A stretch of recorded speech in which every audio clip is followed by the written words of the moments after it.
दोस्तों, मैं हूं डॉक्टर अविनाश सिंह। मैं प्रैक्टिस करता हूं अमर डेंटल क्लिनिक उत्तम नगर में, जो कि दिल्ली में स्थित है। आज हम जानेंगे डेंटल इम्प्लांट्स के बारे में। डेंटल इम्प्लांट्स क्या होते हैं? डेंटल इम्प्लांट्स एक टाइटेनियम के फिक्सचर होते हैं या एक टाइटेनियम का स्क्रू प्रकार का एक स्ट्रक्चर होता है, जो बहुत ही छोटी सर्जरी द्वारा हड्डी के अंदर डाला जाता है, जबड़े की हड्डी के अंदर डाला जाता है। उसको फिर 3 से 6 महीने के लिए हड्डी से जुड़ाव करने के लिए हड्डी के अंदर ही छोड़ दिया जाता है। उसके ऊपर दांत फिक्स नहीं किया जाता है उस स्टेज पे। फिर 3 से 6 महीने के बाद हम सेकेंड स्टेज सर्जरी में इम्प्लांट का जो सेकेंड फिक्सचर है उसको अबटमेंट बोलते हैं। उस अबटमेंट को उस इम्प्लांट के ऊपर स्क्रू करते हैं, उसको फिक्स करते हैं और अबटमेंट के ऊपर हम एक दांत फिक्स किया जाता है। तो उस तरह से एक पूरी असेंबली बनती है जिसमें जड़ है और दांत है। जड़ का काम आपका डेंटल इम्प्लांट कर रहा है, बिल्कुल आपके असली दांत की तरह, और अबटमेंट के ऊपर एक दांत फिक्स है। तो इस प्रकार हम एक डेंटल इम्प्लांट फिक्सचर आपके बिल्कुल असली दांत जैसे फिक्स कर सकते हैं। अच्छा, हम इसके बेनिफिट्स अब जानेंगे। फिक्स दांत लगाने के दो तरीके हैं। एक तो आपका डेंटल इम्प्लांट है और दूसरा तरीका है डेंटल ब्रिज। तो डेंटल ब्रिज में अभी तक जो बहुत ज़्यादा इस्तेमाल हो रहा था, डेंटल ब्रिज में नुकसान क्या था मैं वो आपको बताता हूँ। आइए पास में आइए।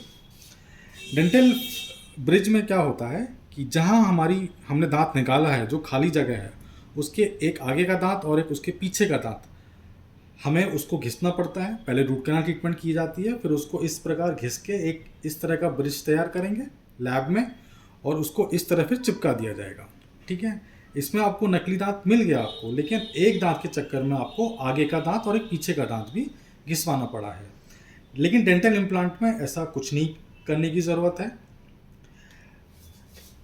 डेंटल इम्प्लांट में आपको सिर्फ जहां आपका दांत निकाला गया है उसी जगह पे आपका डेंटल इम्प्लांट करके उसी जगह आपका दांत लग जाएगा। आगे के दांत के और पीछे के दांत में आपको कुछ भी नहीं करवाना है, ना उसको घिसवाना है, ना कोई इलाज करवाना है। डेंटल इम्प्लांट कौन कौन करवा सकता है? डेंटल इम्प्लांट कोई भी स्वस्थ व्यक्ति जिसकी ओवरऑल हेल्थ अच्छी है वो करवा सकता है।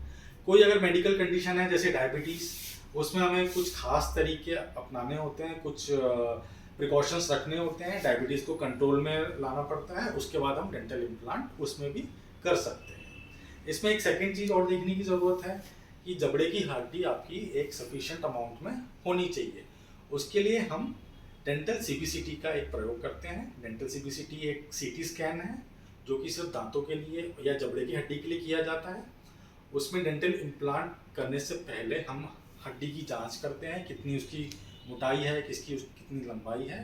तो एक सीबीसीटी करके हम डेंटल इम्प्लांट का प्लानिंग कर सकते हैं। डेंटल इम्प्लांट की लास्ट में हम कॉस्ट डिस्कस करेंगे। डेंटल इम्प्लांट की कॉस्ट 20,000 से लेके 50,000 60,000 तक हो सकती है। वो डिपेंड करता है कि आप कौन सी क्वालिटी का इम्प्लांट चूज कर रहे हो और कौन सी कंपनी का इम्प्लांट चूज कर रहे हैं।